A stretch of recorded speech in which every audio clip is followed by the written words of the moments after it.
Hola, buenas noches. Mi nombre es Elian Buzaraos y actualmente estoy participando en el primer concurso virtual gracias a la agrupación Shuma Huayta.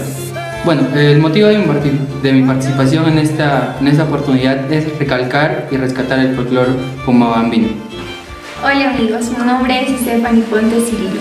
Soy natural de la provincia de Pomabamba. El motivo por el cual estoy participando en este concurso de Chimaichi gracias a Shuma Huayta es para poder rescatar y difundir nuestras costumbres pomabambinas.